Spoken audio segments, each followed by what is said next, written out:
Salut à tous, c'est Monsieur Kawa et dans ce sixième épisode d'Auto-Histoire, on ne va pas parler automobile, mais pneumatique avec les Pirelli BS3 de 1959.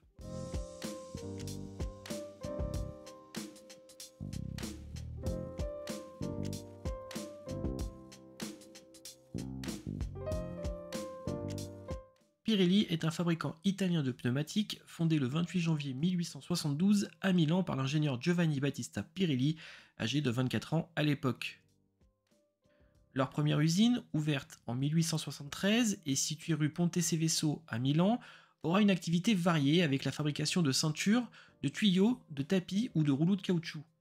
Viendra 2 ans plus tard des gommes, des imperméables ou même des jouets, et enfin de 1884 jusqu'en 1921, Pirelli fabriquera des câbles électriques sous-marins et d'autres types de produits utilisant le caoutchouc seront aussi fabriqués entre-temps.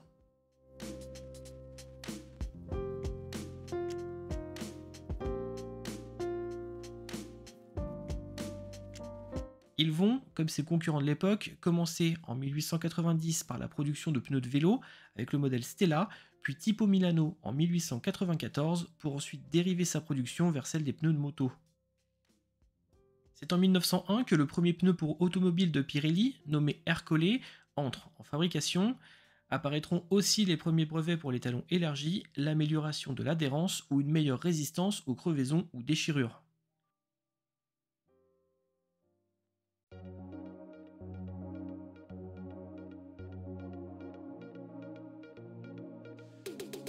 La première course à laquelle va participer Pirelli est aussi la première course automobile internationale de l'histoire. Il s'agit du Pékin-Paris qui aura lieu en 1907. Cette course, qui était censée prendre son départ à Paris, sera annulée faute d'avoir suffisamment de participants, et ce sera le peu de participants qui s'est présenté qui organisera finalement la course en prenant son départ de Pékin pour arriver à Paris, afin d'être mieux couvert par la presse. C'est le prince italien Scipione Borghese qui s'imposera sur sa Italac équipée de pneus Pirelli. C'est aussi en 1907 que le logotype avec le P allongé fait son apparition et que les pneus Nero Ferrato, qui incluent le charbon noir dans leur composition pour les rendre plus robustes, sont lancés. 1913 voit l'arrivée à Paris de la société française Pirelli, destinée à la vente et à l'engagement de la marque dans les événements sportifs. En 1927, Pirelli lance l'un de ses pneus les plus iconiques, le Stella Bianca, dont la bande de roulement est renforcée avec des blocs trapézoïdaux. En 1953, après 4 ans de recherche, Pirelli lance sur le marché son premier pneu radial avec une ceinture placée entre la carcasse et la bande de roulement, le Cinturato.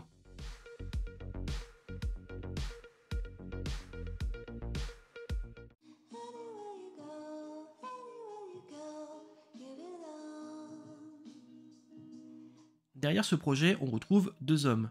Le premier est Giuseppe Lugli, directeur du laboratoire physique du département pneumatique de Pirelli, et le deuxième est Carlo Barassi, qui était responsable technologie du bureau technique de Pirelli.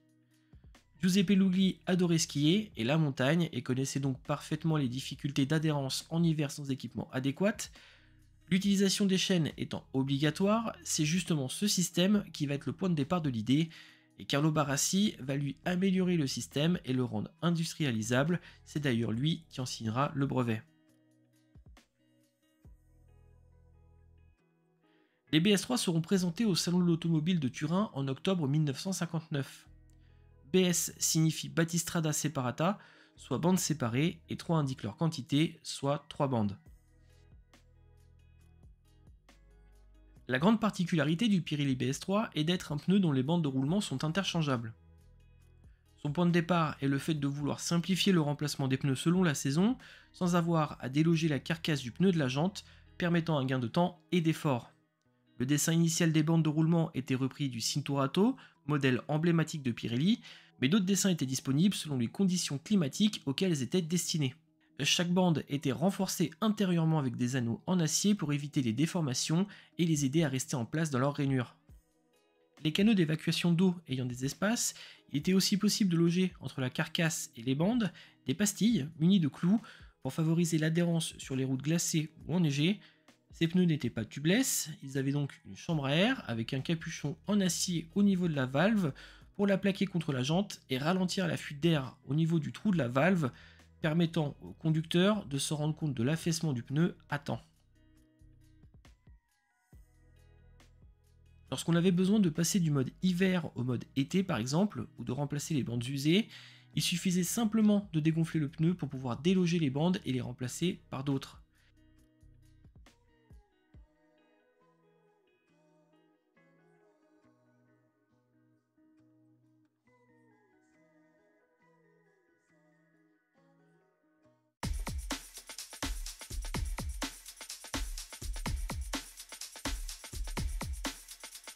La carcasse est plutôt résistante. Le magazine suisse Revue Automobile aura l'occasion de les tester sur une Alfa Romeo Sprint Veloce. Ils rouleront à 180 km/h sur l'autoroute avec des pneus sans bande de roulement, juste la carcasse. Le pneu n'éclatera pas et sera simplement très usé là où les bandes de roulement auraient dû se situer. La presse indique que le BS3 a des flancs plus souples que les pneus classiques de l'époque, ce qui permet d'avoir une direction un petit peu plus légère, mais il note en contrepartie un balancement de la voiture à basse vitesse et une petite difficulté à prendre les virages quand le conducteur n'est pas habitué. Le balancement pouvait être supprimé en surgonflant légèrement les pneus, moins d'un demi-bar, et toujours selon les journalistes, le BS3 était finalement efficace en virage et surtout sur route mouillée avec un crissement quasiment éliminé. Pirelli indiquant une résistance au roulement plus faible que la concurrence, la consommation était du coup réduite.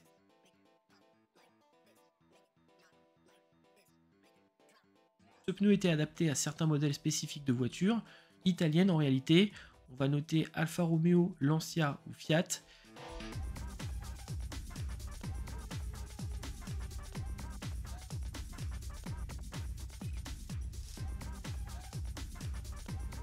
Côté tarif, les BS3 étaient un peu plus chers à l'achat qu'un pneu classique. Quattro Routé, qui a repris les essais de Revue Automobile pour l'Italie, en parle dans l'un de ses essais. Un pneu classique de dimension 115 x 15 pour la berline Giulietta d'Alfa Romeo coûtait en 1961 9500 lire. Le Pirelli Cinturato coûtait lui 11 000 lire et le BS3 au complet, carcasse et 3 bandes, coûtait lui 12 150 lire. L'économie va se faire en réalité au remplacement de celle-ci. En effet, dans le cas de pneus classiques ou Cinturato, vous devrez changer les pneus au complet. Si l'on prend l'hypothèse du remplacement des 4 en même temps, on arrive à 38 000 lire pour les classiques, 44 000 lire pour les Cinturato, mais seulement 19 400 lire pour les 12 bandes de roulement des BS3, car il y en a 3 par pneu. Les journalistes indiquent qu'après 30 000 km, les bandes de roulement étaient en bon état, ce qui implique qu'on pourrait utiliser 3 jeux de bandes de roulement pour une carcasse, soit 100 000 km pour la carcasse.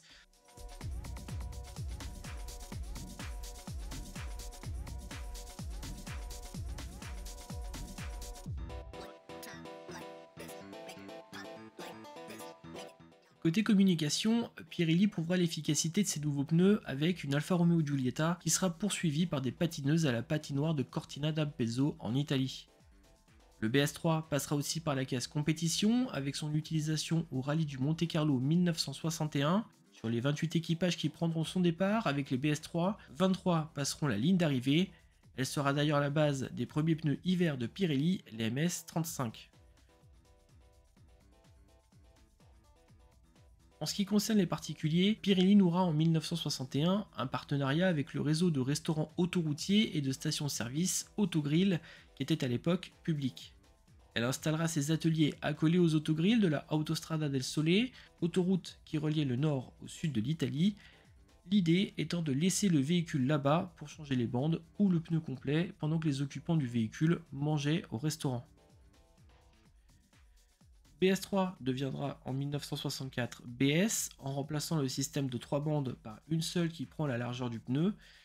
La vente cessera d'ailleurs la même année, soit après seulement 5 ans de commercialisation, et certaines sources indiquent que les BS3 ne se vendaient pas aussi bien que les Cinturato.